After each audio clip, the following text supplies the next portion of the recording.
So, good morning, good afternoon, good evening to everyone.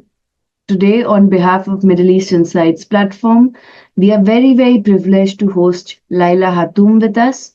And the lecture or the online talk is also a part of our new initiative, which is Her Power, Her Voice, Reversing the Frame.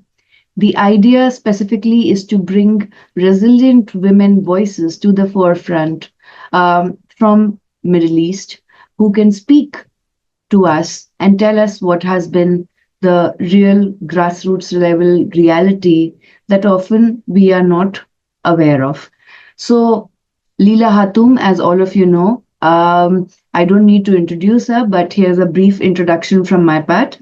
She's a war journalist and an expert in MENA politics. She's a seasoned media strategist and political economist with over 2 decades of experience across the GCC, Levant, and broader MENA region. She also serves as the advisor to the Caretaker Prime Minister of Lebanon for international media affairs. Leila is the founder and managing director of MENAComms, a boutique agency specializing in strategic communications, crisis management, and public policy. She is also the editor-in-chief of MENA Uncensored. And I would request all of you to please go on X or Twitter and do follow MENA Uncensored. She is also the founder of the GCC Exchange, initiatives that reflect her commitment to amplifying critical narratives from the region. She is a cross-border media expert. She has worked extensively and relentlessly across print, television, and international news channels, newswires. Her career combines on-the-ground fieldwork. In fact, from 8th of October 2023, she has been reporting live. And for us today, specifically, she has taken a break. So we are very empowered with her presence. She holds an LLM in international law and is recognized for her in-depth insight on Middle East politics and policy. She also serves as a mentor at Arab and Middle Eastern Journalists Association, nurturing emerging voices in journalism and advocacy. Through her various roles, she continues to shape conversations on media freedom, governance, and the evolving dynamics of the MENA region. So the topic today is that which we are very empowered to have a discussion on, and it's a very timely discussion, which is Israel's war doctrine and its long occupation in Lebanon. So with this, ma'am, I would like to formally welcome you to our platform. And thank you so much for having me, by the way. Thank you so much for agreeing to be a part of it. And my first question is that could you please tell us from your own journalistic experience, what happened after 7th of October 2023? What did you see around you? Well, the thing is, it depends on who's looking at it. I had covered the Israeli aggression on Lebanon in 2006, from day one until basically its end. And I was the one who asked Sayyid Hassan Nasrallah, Hezbollah's former Secretary General, who got assassinated by the Israelis on September 27th, 2024. I had asked him back in 2006, don't you think it's an entrapment? At that time, I'm taking you back in details, back in history, so you'd understand why I had this feeling, which other people might not have had, because I had lived through a similar situation.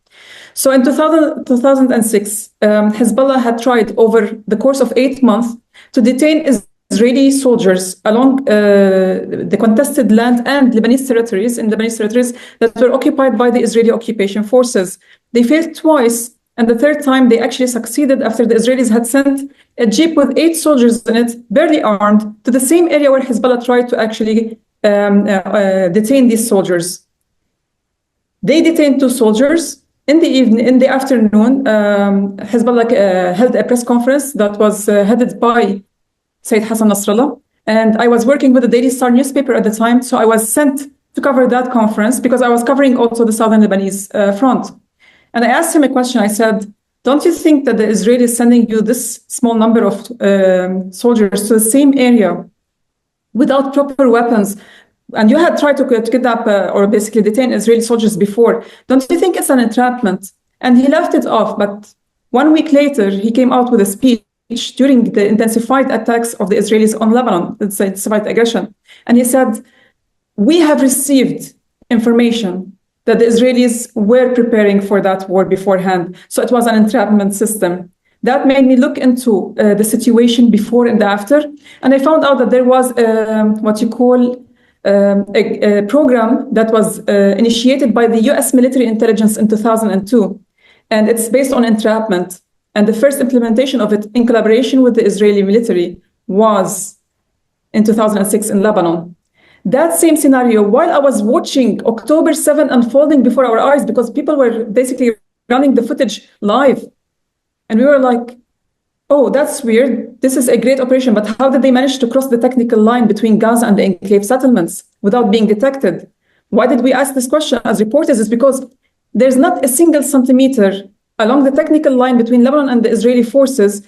If a fly touches that line, you'd suddenly find 3 Israeli military jeeps jumping on you directly. So for them to cross that technical line and fence without being detected for hours, that was a big question mark drawn. So I basically just saw a flashback that is an entrapment system. That doesn't necessarily mean that Hamas is collaborating with the Israelis. It actually means the Israelis were monitoring Hamas for a long time, and they facilitated this operation so they can use it as a pretext and an excuse to attack and wipe out Gaza, because it's time for the Israeli occupation to expand its territories beyond the enclave settlements, and to also take it as an excuse to hide or to divert people's attention towards the Holocaust that's happening in Gaza, so they can finish off also the West Bank. And what's happening in the West Bank is something that nobody is actually covering. The Israelis have taken thousands of dunams of territories. They have annexed them. They've created more checkpoints on the ground. It's really impossible to move from one town to another without spending hours, if not days, at the checkpoint, at the Israeli checkpoint. And the Palestinians are being kicked out from Jenin, basically from Nablus, from Qalqilia. Several areas in these cities that I just named were completely evacuated of its own original Palestinian citizens, kicked out by the Israelis, and the Israelis took over, and they're destroying homes over there. But nobody is talking about it, or barely are talking about it. So the way that the paradigm happened from October 7, 2023 until today is that the Israelis launched a mass-scale Holocaust using the pretext of the Hamas and Palestinian resistance, the PIJ, Palestinian Islamic Jihad group in Gaza, to attack the Gazans. And it hasn't stopped until now. What we've seen so far is more than 57 states, including NATO states, supporting the Israeli entity with weapons and financing to kill not only Palestinians, because the Israelis also expanded their war to Lebanon and Syria, occupying further territories in these 3 countries and killing its natives. And that is very true. Like specifically in West Bank, Hebron has been one of the most sensitive areas. And even when in 2016, I got a chance to visit West Bank, the containment of Palestinians and the scrutiny on their freedom of movement in Hebron was very tense. I'm not even talking about Al-Aqsa. I'm not even talking about Jerusalem. It's like small quarters like Jericho, Jenin, Nablus, and others. Turning to Lebanon, ma'am, what is most of the Western political pundits are now explaining that Hezbollah as a force has now become weak. Is it true?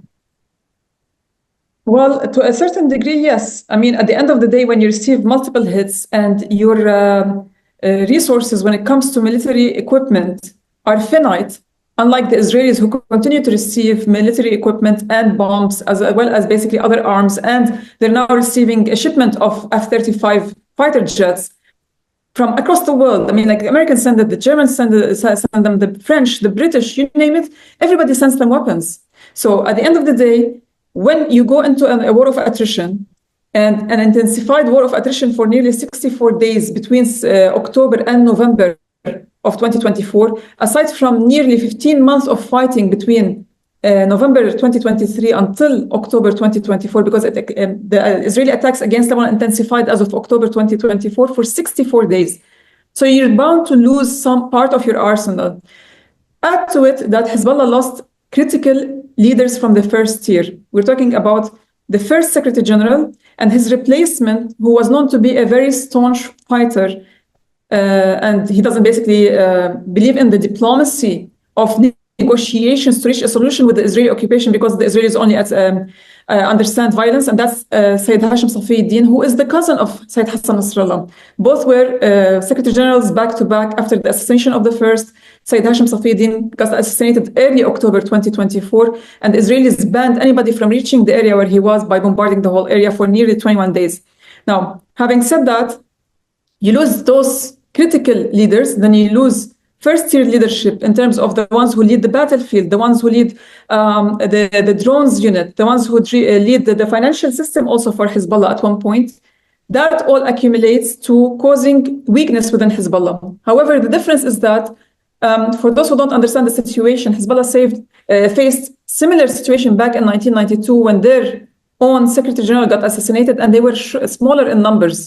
Today, Hezbollah's numbers are massive. We're talking about nearly 100,000 fighters. You don't know all of them. The Israeli occupation managed to hit about 3,000 with the pagers attack, 5,000 in total with the walkie-talkie and pagers attack. It was a terrorist attack against a civilian, machine that's used by civilians, mostly doctors and nurses and the people who work in the financial sector.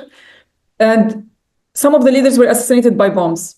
But Hezbollah works like a beehive. And having covered Hezbollah since 2000 until today, I can tell you one thing. That beehive, if you take out one part of it, the rest of the parts will continue to work irrespective. Yes, they might be shaken by the hit that they've received, but they continue work as usual. And we saw that directly after the Israeli assassination of Sayyid Hassan Nasrallah and Sayyid Hashim Safiuddin. 10 days, Hezbollah only took 10 days to fill in the gaps in the leadership, power vacuum, and they resumed fighting. And this actually killed the Israelis because the Israelis didn't know where they were going to. One second, I'm receiving a. All right, sorry about that. So Hezbollah continued to attack and continued to retaliate, and Israelis didn't know how to stop them. They bombed them. They tried to hit their arsenal whereabouts. They couldn't reach any of them. And for those who think that the Israelis managed to hit the larger bulk of Hezbollah's warehouses, this is not true. I can tell you one thing. They have long-range missiles that are massive. We're talking about the 1 ton to 1.5 ton missiles. We never saw an amount of destruction or explosion that insinuates that the Israelis have hit this kind of arsenal anywhere across Lebanon. In fact, the main arsenals that the Israelis hit were the smaller batches of Katyushas and short-range missiles to medium-range missiles that were scattered across the South Lebanon, but not in bulks, not in warehouses, but smaller hideouts for the fighters on the ground who use them in the guerrilla warfare they do, hit and run. So at the end of the day, Hezbollah got weakened because it lost critical thinkers, strategists, and leaders. It lost part of its arsenal, but not the majority of it. It lost some of its fighters, not all of them, but it managed to actually reconstruct the damaged part, replace the leaders, and they moved on. They agreed to a ceasefire just to catch their breath and understand what's happening on the ground, because they found out that the Israelis were not only aided by 57 countries, but also the main technology companies across the world who were spying on everybody. They could be spying on you at the same time. They collect information from everyone. So yes, they're weaker, but they're not weak to an extent that they cannot fight. And they remain strong, but not to an extent that they actually go fully fledged into a war. And basically that's suicidal at the end of the day. Yes. In fact, the pager attacks were, on 16th, 17th, which was Shabra Shatila massacre. Around the same time. Yeah. Yes. And also what Israel does is that the Israeli state, what it does is that whatever weapons that they get from Hezbollah, they refurbish it and sell it to Ukraine. So, who does that? Yeah.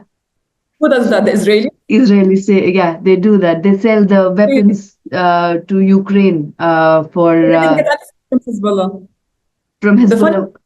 Yeah. No, they didn't get anything from Hezbollah. They didn't. You mean Hezbollah took weapons from the Ukrainians, or Israelis took weapons from Hezbollah? So whoever Hezbollah fighters they have killed or assassinated, the weapons that they get from them, they refurbish it and sell it to Ukraine. It's a different business Highly model. doubt it because the fighters on the ground, they were using the oldest Kalashnikovs you can ever find, AK-47s, for 47. So like if you actually look at the footage, one of the videos where an Israeli drone took a footage of a Hezbollah fighter fighting to the last breath, he was basically alone at the place he was hiding at. You get to see how old their basically Kalashnikovs are, but they use it efficiently. The only thing that they are advanced with are the drones and the new missile system. But at the end of the day, the Israelis were never able to actually reach those missiles. Otherwise, they wouldn't be searching South Lebanon. They are forcing the Americans, the French, the British, and the Lebanese army to go and search for Hezbollah's warehouses in South Litani River to try and find them and then destroy them. That means the Israelis couldn't get anything. They ran a propaganda during the war that they managed to actually confiscate some weapons, which is not true. They found some old launchers. And even if you refurbish them, the Ukrainians cannot use them. You have to have the right bombs for them or the right missiles. So at the end of the day, they're useless. And it wasn't in a large bulk that they can actually ship over there. But they might be using it to arm certain factions in Syria because they were arming terrorists in Syria. They confessed to it. So at the end of the day, I don't know what the situation is or what kind of information reached you, but the Israelis were never able to confiscate large amounts of weapons. The biggest example is that Hezbollah they only had shy of 1,000 fighters along the front for the past period. Hezbollah has 100,000 fighters. There was only less than 1,000 manning the front ledge, which actually prevented the Israelis from getting into South Lebanon for 64 days during the last days of the aggression.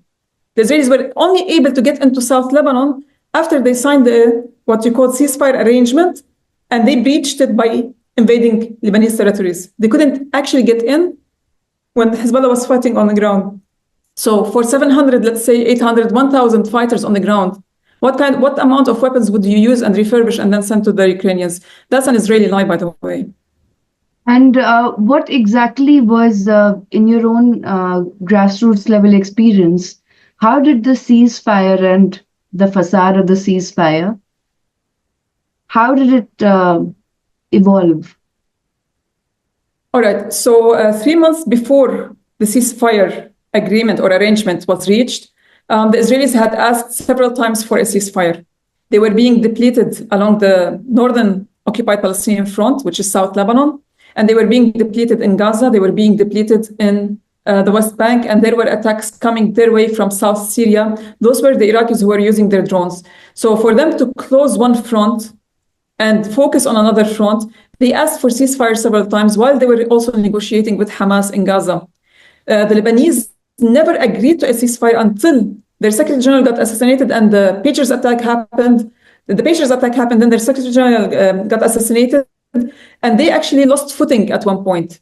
They received a major slap, and they needed to replicate after that. So what they need to do is catch their breath. So they agreed to a ceasefire arrangement.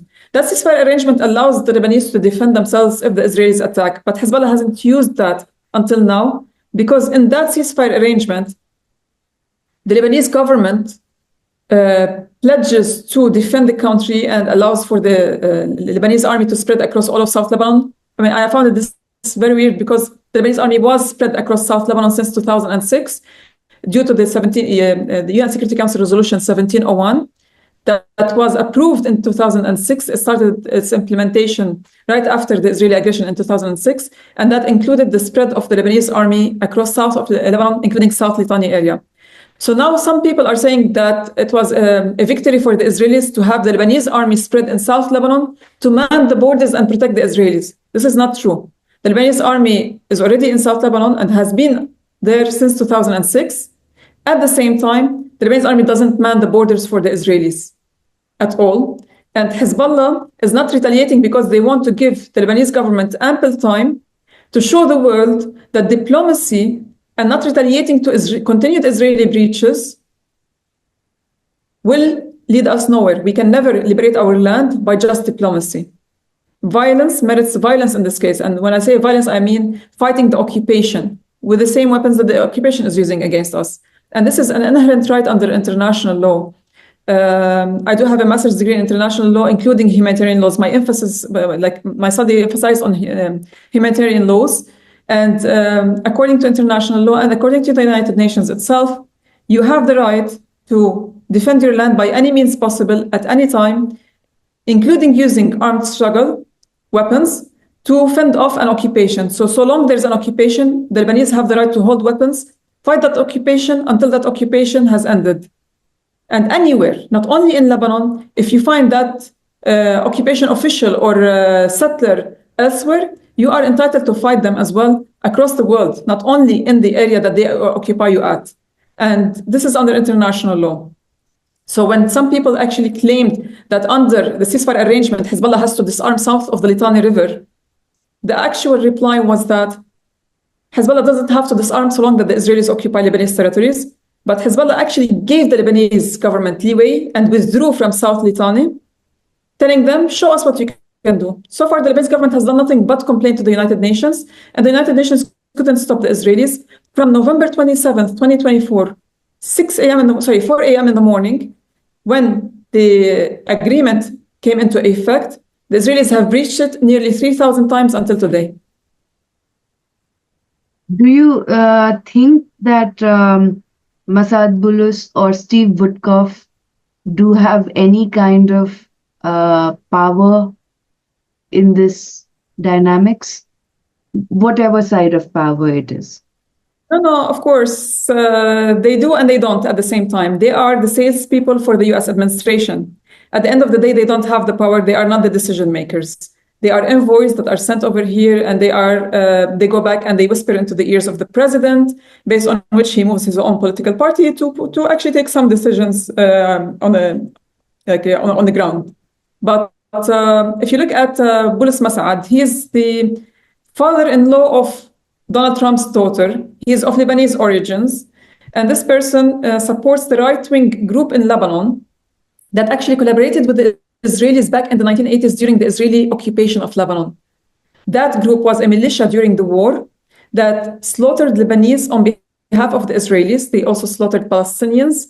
They don't hide the fact that they got trained by the Israeli occupation throughout the 1980s, and they got armed by the Israeli occupation. After the 1990 agreement that ended the civil war in Lebanon, those people had to join the Lebanese army or basically hand over their arms, and they supposedly started living their normal lives in Lebanon. But the moment we entered this war, the Israeli occupation moved them on the ground because they still have allegiance to the Israelis, and we see them launch all these propaganda campaigns supported by the Americans and unfortunately some of the Arab states because they are against Hezbollah. And they are very vocal, so you think that they are a majority, but they are a very small minority. But they control the media. So Bulus Masad is part of that group. He has zero powers. He can only relay messages. So he's basically what you call a mailman. And Steve Woodcock is a mailman as well. Steve Woodcock might go to Tehran tonight or tomorrow because Iran and the Americans initiated the next phase of the negotiations in Muscat today. And the experts on nuclear weapons and nuclear power actually met in Muscat from the American and the Iranian side, and Woodcock is going there. So when you look at the whole situation, the envoys are only mailmen and salespeople. They try to sell you or pitch you an offer. They get the response from you and then relay it back to their own governments, but they have zero power in terms of decision-making process. And what is the exact condition in South Lebanon as we speak right now, in terms of civilians, in terms of the intensity of damage, in terms of the intensity of attacks? Right. So since the Israelis and the Lebanese entered what you call the ceasefire arrangement, the Lebanese abided by it. They did not carry out any attacks against the Israeli entity or basically initiate any problems. And the Israelis, no matter what, since November 27th, as I told you, they've been attacking Lebanon, bombarding it, doing airstrikes, killing Lebanese civilians, aside basically from what they call Hezbollah operatives.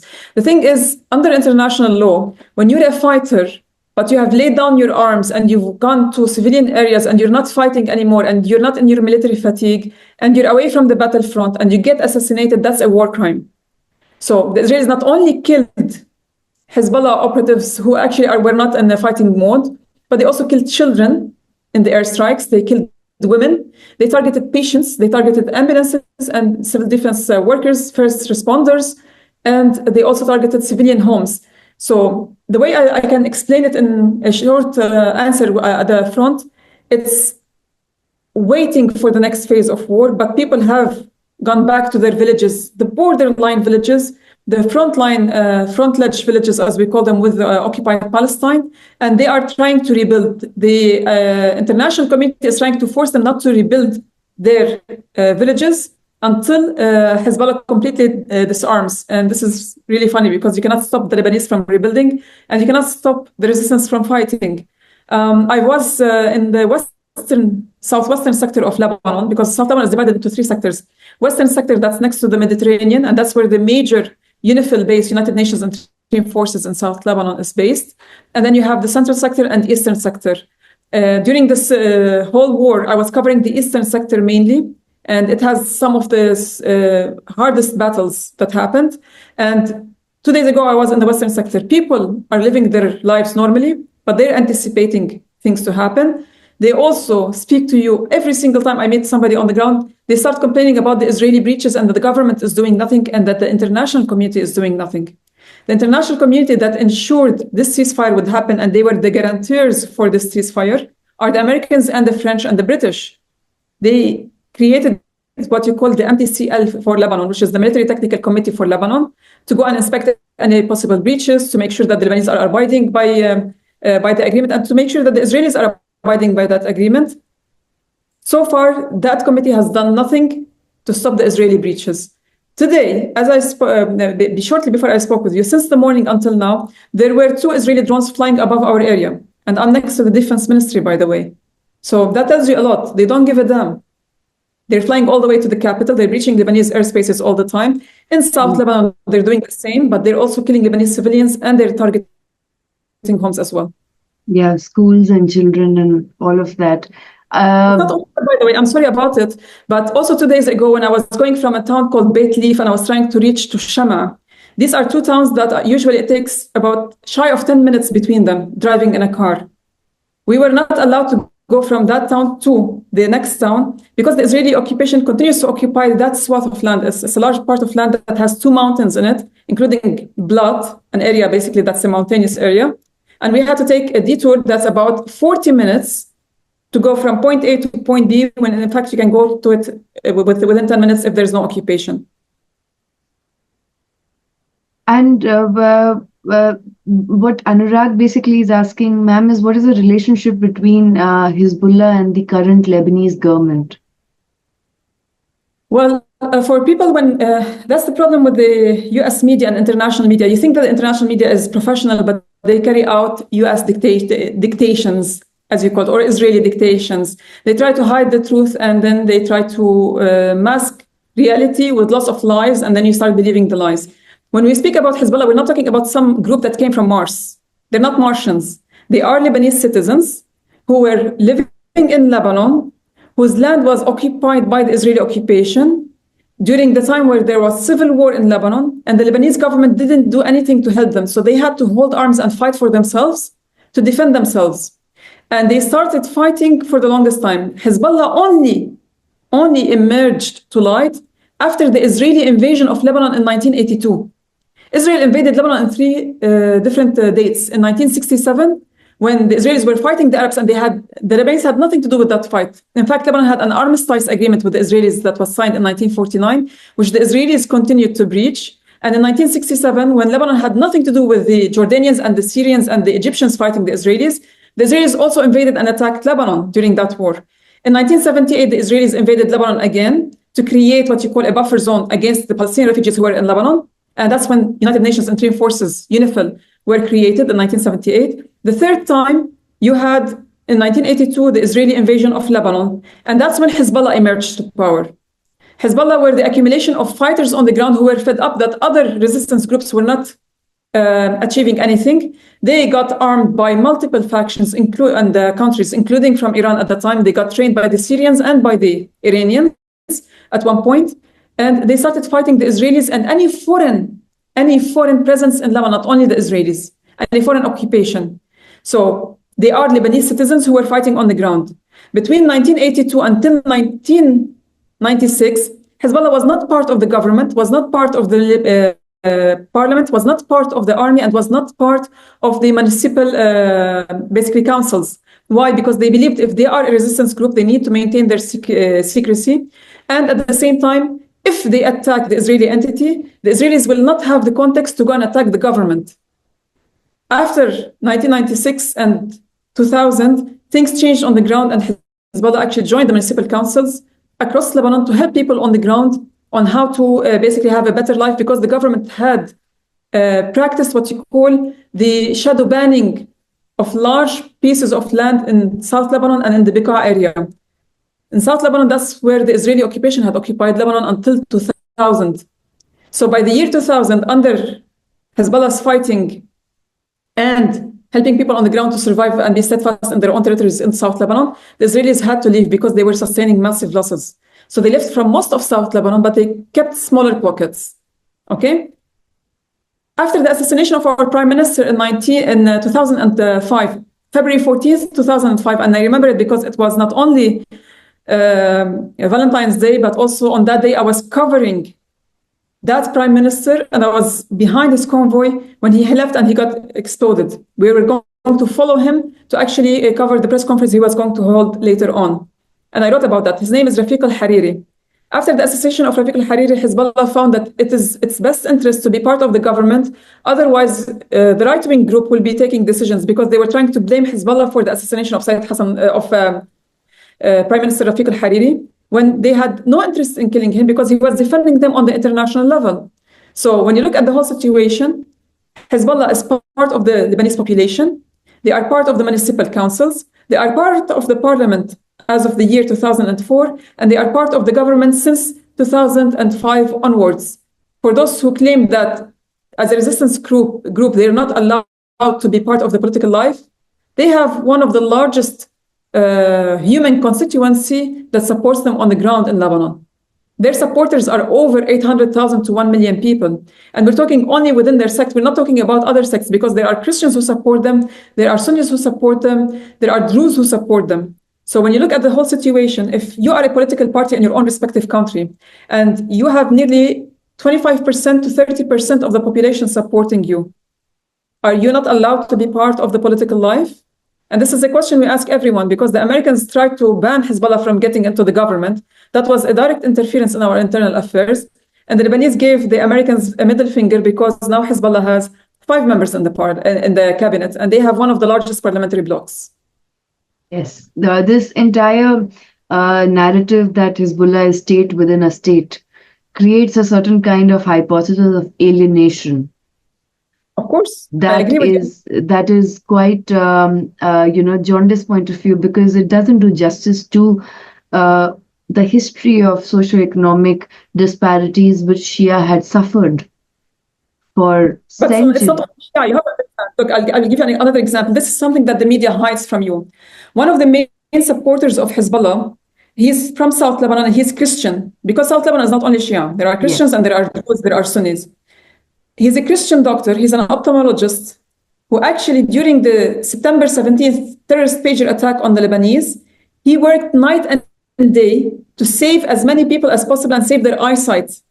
This guy, he's a member of the parliament, he's a doctor, and he supports Hezbollah, but he's not part of Hezbollah's parliamentary bloc. So he's a kind of a secular person, apolitical. He doesn't belong to a political party, but he supports the resistance till the end. This is what he said. And he gave a piece of information that's very interesting. He said, while he was trying to save people's eyesight, he learned that the Americans banned Lebanon from receiving critical shipments of eyes, of cornea, that could have saved the eyesight of thousands of Lebanese citizens. Now, I have actually done extensive interviews with those who got injured in the pagers attack. Most of them are women, young children who lost their sight completely because the Americans banned that shipment of cornea from reaching Lebanon. It was very critical for that time. So Christians do support Hezbollah. It's not only Shia. And the Christians in South Lebanon, as well as the Druze, as well as the Sunnis, as well as the Shia, they were all marginalized by the government for the longest time. Who was the one supporting them and protecting them for the longest time? It was Hezbollah and Amal movement, another part of the resistance, because Hezbollah is not the only resistance in Lebanon. We have multiple factions. One of them is Hezbollah. It is the strongest and largest, but it's not the only one. So if you look at the whole situation, it's not only the Shia. Yeah. And And go ahead. my last question to you is that in what time and space do you think that this particular genocide, this blood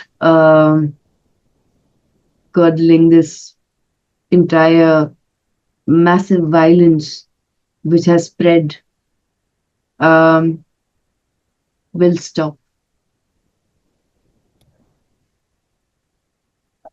We've been living one war after the other in Lebanon since the 1960s until today. So long as you have an occupation force that's alien to the region, and you have to understand, this is a white colonial settler project. It has nothing to do with religion. It has nothing to do with ethnicity. If you look at the whole situation, most of the Jews who control the actual decision making in the Israeli entity and in foreign countries are the Zionists, who are white settlers. The Jews of Palestine are the Samaritans, and they continue to live in Palestine, and they are Palestinian Jews, much like you have Christian Jews and you have Muslim Jews. The Zionists who converted to Judaism and have nothing to do with this region because they are not descendants of Sam, son of Noah, they're trying to change the narrative. So long that you have this alien presence, that alien presence will always feel danger and it needs to expand. It spreads like a cancer. So they started with Palestine, then they moved to take over parts of Lebanon and Syria. And at one point, they occupied parts of Jordan from the eastern side of the bank. And they fought with Egypt and they took over Sinai for the longest time. And that Zionist entity, that occupation entity, during this war, for the past 2 years, if you look at the badges that are put on the arms of the Israeli occupation soldiers, it shows the map of Greater Israel. And if you look at the map, it includes all of Lebanon, all of Syria, all of Palestine, parts of Egypt from Sinai till Cairo, parts of Kuwait, parts of Saudi Arabia. And they're not going to stop there. Those are vicious colonial settlers. Much like, for example, in India, when the British first came, they took one city after the other, and they continued to expand until they controlled all of India. And they siphoned all the wealth from there. They killed its people. Those who were rising against them, they used violence to stop them. Violence by an occupier only creates or breeds resistance from the other side. Don't blame the resistance for fighting. Blame the original cause, that there's an alien occupation that came to your land and is trying to take over not only your homes, but kill your families and then basically hijack your culture. Every single dish that the Israelis claim is Israeli is actually either Palestinian, Lebanese, or Syrian. Their national salad is actually Iranian. But it's the Shirazi salad, which is the cucumbers, onions, and tomatoes. So if you look at the whole situation, so long that you have an occupation, you will continue to have resistance, which means we will continue to have fights in this region, and the only ones who benefit from it are the ones who sell weapons. Yeah. So with this, ma'am, thank you for teaching us so much about the intricacies that we are not aware of, and having so much of patience to go at level 0 to educate us, and answering all our questions in detail and with so many facts. And I'm very privileged that you were the first choice and you agreed to be for this landmark series. And I really give I really wanted to be with you from before, but with this war jumping from one place to another, and we barely have connection. Yes. And yeah. I don't use my Wi-Fi or smartphones when I'm at the front because the Israelis are sniping down journalists. I lost 4 friends in the war in Lebanon alone. More than 208 journalists were killed by the Israeli occupation forces in direct targeting in Gaza alone as well. So if you look at the whole situation, we don't use Wi-Fi. By the time I reach home and I partly use my Wi-Fi and I'm responding to you, I really want to speak to her, but I don't have the time for it because lots of things were happening on the ground. But thank you for having me, for allowing me to speak with everybody over here. And sorry if I actually gave too many details, but I don't know when the Israelis are going to kill. The story has to be out. Yeah, no, thank you so much, ma'am. I completely understand. And for me, it's for the first time that we have hosted a war journalist. And I cannot thank you enough for taking a break just for us. And that means a lot. And I really pray that you remain safe. Thank you so much. God bless you. God bless you. Thank you, everyone. Bye. Bye, ma'am.